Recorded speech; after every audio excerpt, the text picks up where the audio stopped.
सरकार कह रही है कि अनियमितता हुआ है, इसका प्रमाण लाइए। तो भाई अगर अनियमितता नहीं हुआ तो 18,000 का एग्जाम फिर से दोबारा क्यों ले रहे हो, ये बताइए। सबसे बड़ा सरकार खुद प्रमाण दे रही है कि 18,000 विद्यार्थियों के साथ अनियमितता हुई है, तभी तो फिर से एग्जाम हो रहा है। कोचिंग सेंटर, सरकार और ये भ्रष्ट पदाधिकारियों के बीच में छात्रों का जीवन बर्बाद हो रहा है। जो छात्रों का नेतृत्व है वो आपके बीच से ही 5, 7, 10 लड़के करे, एक कमेटी बनाइए और वो लड़का नेतृत्व करे। जो सबसे बड़ा कोचिंग चलाता है वो नहीं, जो कोचिंग चलाता है वो नहीं, लड़का वो नेतृत्व करे। अपना घर परिवार छोड़ वहाँ नाले के किनारे बैठ के 10 दिन से जो बच्चे भूखे प्यासे अनशन पर बैठे हैं, चाहिए कि नहीं करना चाहिए? जरा हाथ उठाकर समर्थन दीजिए। करना चाहिए। बिहार में छात्रों ने है नहीं, कैसे मिलने जाएंगे हम लोग? हम लोग यहीं बैठे हैं, जब किसको आते हैं तो चला जाएगा। ठीक है,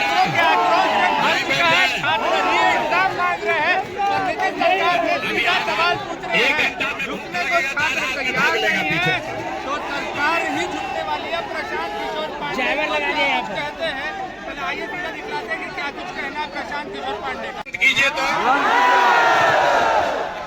बगल में यहाँ पर अधिकारी जो है इनका बंगला है। आप लोग भी डीएम बनना चाहते हैं, बनना चाहते हैं ना, बहुत लोग बनना चाहते हैं। इनको बताइए आप भी बन जाइएगा कभी, तो भी अपने छात्रों पर बल प्रयोग करना उचित नहीं है। बल प्रयोग करना उचित नहीं है। इसी चौधरी टोला से और महेंद्रू के लॉज से पढ़कर कितने पूरे भारत में IAS IPS बने हुए हैं। इसलिए यहाँ बल प्रयोग का डर न दिखाएं। हम लोग यहाँ बैठे हैं इसलिए कि आप बताइए कि आगे आप क्या करना चाहते हैं। री एग्जाम का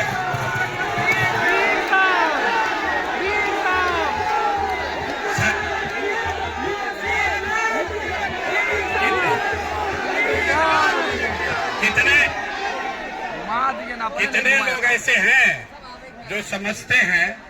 हमको बहुत लोगों ने आकर कहा कि भैया कल एग्जाम में अनियमितता हुआ है, किसी को पेपर लेट से मिला। बापू सभागार में 12,000 विद्यार्थियों का एग्जाम फिर से हो रहा है। 18,000 ये दिखा, सरकार कह रही है कि अनियमितता हुआ है, इसका प्रमाण लाइए। तो भाई अगर अनियमितता नहीं हुआ तो 18,000 का एग्जाम फिर से दोबारा क्यों ले रहे हो, ये बताइए। सबसे बड़ा सरकार खुद प्रमाण दे रही है कि 18,000 विद्यार्थियों के साथ अनियमितता हुई है, तभी तो फिर से एग्जाम हो रहा है। और वो 18,000 जो विद्यार्थी फिर से एग्जाम देंगे, उसका प्रश्न पत्र आसान भी आ सकता है और कठिन भी आ सकता है। अगर प्रश्न पत्र आसान आ गया तो 2,000 लोगों का सिलेक्शन होना है, तो 18,000 में इन्हीं लोग का सब सिलेक्शन हो जाएगा, पीछे वाला सब छूट जाएगा। छात्रों के मन में ये डर है कि ऐसा ना हो जाए कि जो लोग वापस, जो हमारे साथी अपने भाई आगे एग्जाम देने जाएंगे, उनको कोई ज्यादा एडवांटेज या डिसएडवांटेज हो। तो हम लोग की ये मांग थी कि भाई पहली बात कि जो छात्रों का नेतृत्व है वो आपके बीच से ही 5, 7, 10 लड़के करे, एक कमेटी बनाइए और वो लड़का नेतृत्व करे। जो सबसे बड़ा कोचिंग चलाता है वो नहीं, जो कोचिंग चलाता है वो नहीं, लड़का वो नेतृत्व करे। अपना घर परिवार छोड़ वहाँ नाले के किनारे बैठ के 10 दिन से जो बच्चे भूखे प्यासे अनशन पर बैठे हैं, चाहिए कि नहीं करना चाहिए? जरा हाथ उठाकर समर्थन दीजिए। करना चाहिए। जो लड़के अनशन पर बैठे हुए हैं, ये कि आप अलग अलग दलों के मानने वाले लोग हैं। ये संभव है कि आप अलग अलग व्यक्ति को नेता मानते हो, लेकिन मेरा आपसे अनुरोध है कि एक बार आपके भविष्य के लिए, अपने भविष्य के लिए जिन छात्रों ने कुर्बानी दी है, जो छात्र अनशन पर 10 दिन से बैठे हैं, उनके नेतृत्व में ही इस आगे लड़ाई को लड़ा जाए। ठीक है, इस पर सहमति छात्र संसद में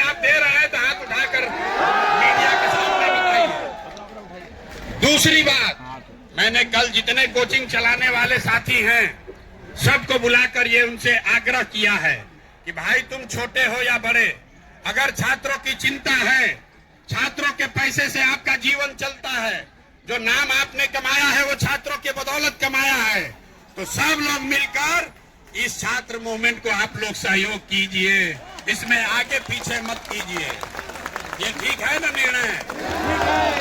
तो मैंने उनको भी आग्रह किया है कि जो छात्र अनशन पर बैठे हैं उसके साथ साथ हर कोचिंग संस्थान छोटा हो या बड़ा वो अपने संस्थान से एक व्यक्ति को नामित कर दे ताकि वो कमेटी में वो भी बैठे, ताकि कोई एक दूसरे के खिलाफ राजनीति न कर सके। अब तीसरी बात मैं आपसे आग्रह पूर्वक कहना चाहता हूं, जो छात्र वहां अनशन पर बैठे हुए हैं, कई लोग भाई बीच में अस्पताल में भी गए, आप क्या चाहते हैं वो वहां बैठे रहें कि उनका अनशन खत्म कराया जाए और एक नई रणनीति आगे सरकार से लड़ने का बनाया जाए? अनशन खत्म कराया जाए या फिर उनको अनशन पर वहीं धरना स्थल पर बैठे रहने के लिए प्रोत्साहित किया जाए? खत्म कराया जाए। जितने लोग अनशन खत्म करने के पक्ष में है वो हाथ उठाइए। ज्यादातर आदमी यहाँ बता रहे हैं कि अनशन खत्म होना चाहिए, तो एक बार आ रहे हैं। अगर सुन लीजिए, अभी बात खत्म नहीं हुआ यार, अगर अनशन खत्म कीजिएगा तो फिर सरकार पर से दबाव खत्म हो जाएगा, ठीक है? तो आप चाहते हैं कि कोई 7 आदमी अपना जीवन कुर्बान कर दे आपके लिए और आप कुछ न करें, आप बैठे रहे पीछे? नहीं, ऐसा तो नहीं ना होना चाहिए। तो कोई ऐसी व्यवस्था बननी चाहिए कि आपस में हम लोग 100 विद्यार्थी रोज तय करें कि एक दिन का अनशन हम लोग करेंगे, 100 आदमी कर सकते हैं ना भाई? कर सकते हैं ना? कर सकते हैं। एक दिन दीजिएगा ना? देंगे। ये तो बात ठीक नहीं है कि 7 बच्चे अपना घर परिवार पढ़ाई छोड़ के अनशन पर बैठे रहें और आप लॉज में बैठ के तैयारी कर रहे हैं दूसरे एग्जाम का। ये ठीक बात नहीं है। आप जिस परिस्थिति में रहते हैं, यही चौधरी साइंस कॉलेज में हम भी पढ़े हैं, यही लॉज में रहे हैं, आपका दर्द समझते हैं, टिफिन का खाना खाया है। 1 बरस नहीं, 3 बरस यही मुसल्लापुर, यही चौधरी टोला, यही महेंद्र घाट, इन्हीं जगह पर रहे हैं, पले हैं, पढ़े हैं, तो आपका दर्द समझते हैं। मुझे ये भी मालूम है कि छात्रों के अलग अलग गुट का नेतृत्व अलग अलग साथी कर रहे हैं और आपस में उनका कंपटीशन भी है, कुछ झगड़ा भी है। मैं सबसे हाथ जोड़कर विनती करूंगा, अगर जहाज डूबेगी तो उसमें सब लोग डूबेंगे, कोई नहीं बचेगा। इसलिए मेरे भाई अगर अपना भविष्य की चिंता आपको है तो गुट में मत बटिए, नहीं बताइए, ओ भाई जी, आप अपना गुट बनाइए। आपके साथ हम खड़े हैं। खड़े किस लिए हैं? आपके री एग्जामिनेशन के मांग के दिन हम नहीं आए थे, लेकिन जिस दिन आप पर लाठी चली है उस दिन आए हैं।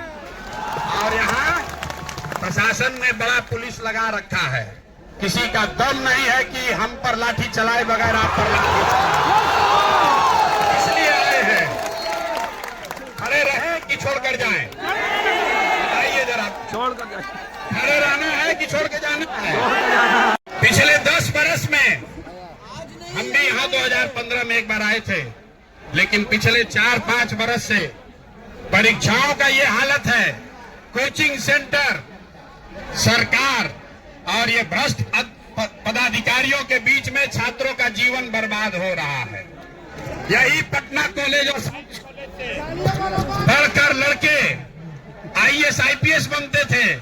आपको मालूम है कि अगर आज आप कोचिंग न करें, अपना पेट काट करके आपके माँ बाप पैसा देकर आपको अगर कोचिंग न कराएं, तो खाली कॉलेज के पढ़ाई से कोई परीक्षा पास नहीं कर सकेगा। ये नीतीश कुमार ने दशा बनाई है। तो अगर ये लड़ाई लड़नी है तो भैया लंबी लड़ाई के लिए खड़ा होना पड़ेगा। 4 लाख विद्यार्थियों ने परीक्षा दिया है और यहाँ पर 4-5 क्यों आए हैं? सिर्फ 4-5 हजार बच्चे क्यों आए हैं? जब 5 लाख आदमी खड़ा हो गए तब सरकार आपकी बात सुनेगी। 2000 आदमी आने से नहीं होगा। देखिए गेट बंद है, हम आपको बता रहे हैं। दिल्ली में देखिए किसानों को नरेंद्र मोदी की सरकार के खिलाफ 1 साल तक बिना पढ़े लिखे किसान खटिया मछिया लगाकर बैठे रहे, तब किसान कानून वापस हुआ। और आप चाहते हैं कि एक दिन आए गांधी मैदान में इनकलाब नारा लगाए, नीतीश कुमार डर जाए। तो भैया नीतीश कुमार की सरकार जानती है कि लड़के एक दिन आएंगे, नारा लगाएंगे और फिर थक के जाकर फिर वही बैठ जाएंगे। इससे बात नहीं बनेगी। अगर लंबा संघर्ष करना है, एक बार बिहार में पेपर लीक को, नौकरियों में भ्रष्टाचार को, डोमेसाइल को अगर खत्म करना है तो सभी युवाओं को खड़ा होना पड़ेगा, तभी बात बनेगी। आप तैयार हैं कि नहीं है? जरा बोलिए, हाथ उठाकर पीछे तक तैयार है कि नहीं है? तैयार है? नहीं है। यहाँ गांधी मैदान में क्यों बुलाया है आपको? क्यों बुलाया? ये जितना नेता है, नेता लोग बंगले में रह रहे हैं। हमसे अभी मीडिया वालों ने पूछा है कि सरकार ने परमिशन नहीं दिया है। अब आप बताइए, यहाँ जितने छात्र आए हैं, किसका घर इतना बड़ा है कि इतना बच्चा बैठ के बात करेगा? और बच्चों के लिए गर्दनी बाग में नाला के किनारे वो टेंट लगा कर दिया है सरकार ने। अपने बगल में रह रहा 6 एकड़ जमीन में। ये गांधी मैदान किसका है? बिहार के लोगों का है, यहाँ के कमिश्नर का नहीं है, ये बात यहाँ के सरकार का नहीं है, यहाँ के लोगों का है। और अगर हम लोग शांतिपूर्ण तरीके से बैठ के आपस में बात करने के लिए यहाँ आना चाहते हैं तो किसके परमिशन की जरूरत है? किसी के परमिशन की जरूरत नहीं है भाई? नहीं है ना? गांधी मैदान सरकार का नहीं ना है? हम लोग यहाँ कोई धरना प्रदर्शन नहीं कर रहे हैं, गाली गलौज नहीं कर रहे हैं, अपनी बात कहने और आपस में मिलजुल कर बात आगे का रास्ता निकालने आए हैं। और रात में 1 बजे लिख कर दिया है कि इसका परमिशन नहीं दिया जाएगा। 10 बजे मेला लगाने का परमिशन है। नीतीश कुमार यहाँ सरकार का मंत्री फीता काटने आएगा तो परमिशन है। अब बच्चा सब बैठ के बात करना चाहता है तो परमिशन नहीं है। नहीं चलना चाहिए कि नहीं चलना?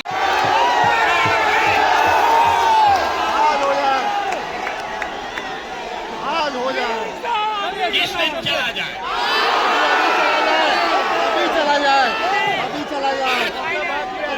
आज कैसे चलिएगा? आज तो नीतीश कुमार दिल्ली भाग गए। दिल्ली भागे हैं। दिल्ली चलिए, दिल्ली चलिए, दिल्ली। नीतीश कुमार आपके यहाँ आने के नाम से, डर से आज शाम में दिल्ली भागे हैं। तो नीतीश कुमार को 2-3 दिन का समय दिया जाए। जैसा कि आपने देखा और सुना, प्रशांत किशोर पांडे समस्त छात्रों के बीच में से आकर के आश्वासन दिए हैं कि जब तक ये आंदोलन चलेगा तो हमारी समझ ये है उनके साथ खड़े रहेंगे, पहले योजना बनाकर और नीतीश कुमार के सीएम हाउस में मार्च करने की बात चाहे कल भी चलना हो कल चले, लेकिन योजना बनाकर चले। और छात्र एकता अपनी दिखाते हुए नीतीश कुमार के तरफ जब मार्च करते हैं तो सरकार क्या झुकेगी? ये एक बड़ा सवाल है। तब तक के लिए जुड़े रहे हमारे साथ, देखते रहे आगामी एक्सप्रेस।